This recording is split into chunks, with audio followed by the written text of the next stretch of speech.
One of the things I love doing every day on Blogging Theology is putting up these no design posts. These are ironically entitled. Of course, I don't mean there's no design. I mean the opposite. That's why they have the emoji with the eyes going up. It's meant to be, how could you deny, how could you not see that there is design, that God has designed the universe and everything in it? Now, that's all well and good, and they're popular, and I love doing them, and I get them from all over the internet, from Facebook groups and all sorts of places. But why, though, this is the question of the video, why do atheists still hang out and deny this? Because they put comments under these no design posts saying, this Darwinian evolution did this, nothing to do with God. So they deny these signs of God's creative power in the universe. So what are we to make of them? Why do they say these things? And I think there are two answers, one of which I'll read from the Quran, and another is some reflections on the state of mind of our soul, of our fitra, in the way we see the world.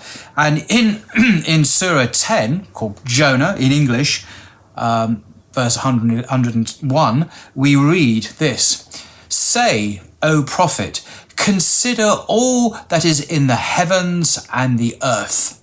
So the Quran is inviting us to think. Consider all that is in the heavens and the earth. Yet neither signs nor warners are of any benefit to those who refuse to believe. Are they waiting for anything except the same torments that befell those before them? Say, keep waiting then. I too am waiting with you. Then we saved our messengers and those who believed, for it is our duty to save the believers. And that's in this translation, the Clear Quran. And I like this verse, 101. Yet neither signs nor warners are of any benefit to those who refuse to believe. It's an act of will here. They refuse to believe. And in Islam, there's this fascinating concept of the fitra, to affirm and to recognize the creator of the heavens and the earth, is an instinct implanted into the soul of every human being that's ever lived. This is part of who we are as a species. Now, God's existence is known through this fitra. This is a word from the Quran and from the Hadith, meaning our natural instinct, our natural disposition. It's an innate faculty of perception. Through this fitra, we can know right from wrong, truth from falsehood. And the fitra has the potential to see the light of truth.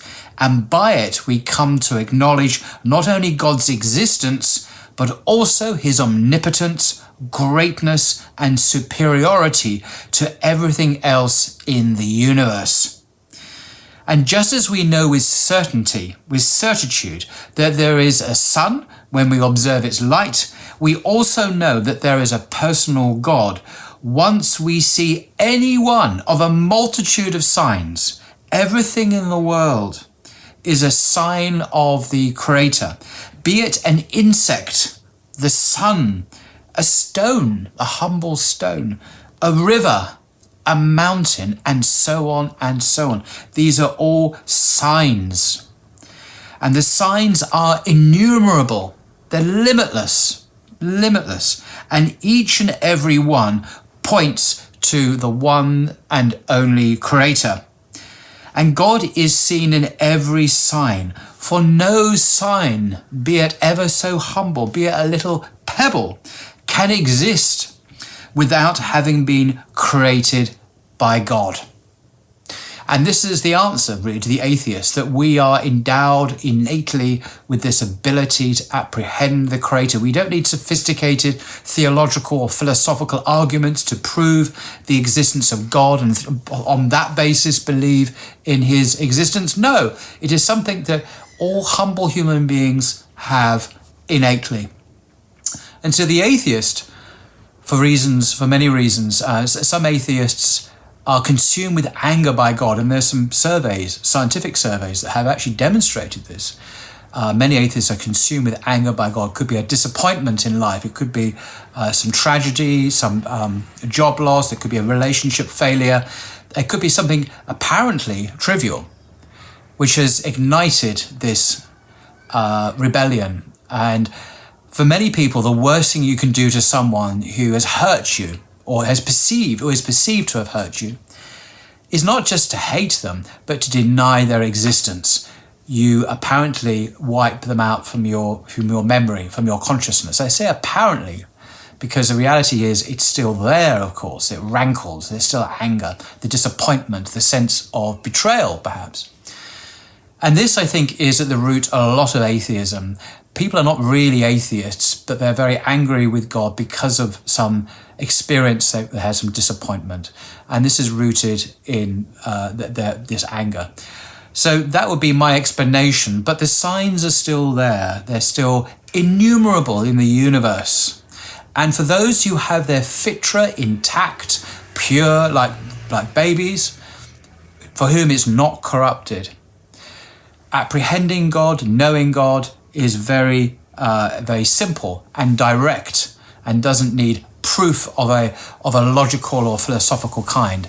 Just as they can see the sun and apprehend its rays and its warmth and its light, they can apprehend the reality of God and his existence and his omnipotence and greatness and superiority to everything else in the universe. In other words, it's axiomatic, it's self-evident to the vast number of the human race today and throughout history. So atheists, for a variety of reasons, are out of step with what it is to be human, our human condition, our fitra, and the reasons why they're atheists are often to do with personal issues in their past, which are unresolved. And that's why many atheists are obsessed with God, obsessed with attacking people who have faith. And I've noticed this, you see this on social media, Twitter, wherever. They're constantly attacking people. Why would they do this? Why bother?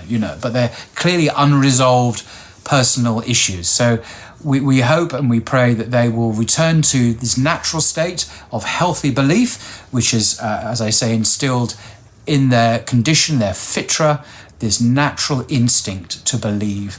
And of course, it's based on reality. It's based on innumerable signs in the universe. And that why it's not just about intelligent design. Isn't this a marvel of engineering in nature like DNA? Of course, it is a marvel of engineering. It is a marvel of design. But everything in the universe, including, as I say, the humble pebble, the humble blade of grass, the existence of the sun itself, and the universe itself, these are all innumerable signs of the creative power of God. So, how long can I keep going with my no design posts? Well, in theory, infinitely, but of course my own lifespan will not allow that. But no, this is there's infinite treasures to share, and they're iman boosting because they affirm the truth. They affirm the truth of faith, the truth of the reality of God, and they sit very comfortably and naturally within our own human condition, our own instinct, which is to believe in this truth and to think about it. The Quran constantly says, think, reflect, consider. And of course, the no design posts help to do that, inshallah, to help us to reflect on God's glory and God's creative power. So there we are. That's my reflection on no design posts. Until next time.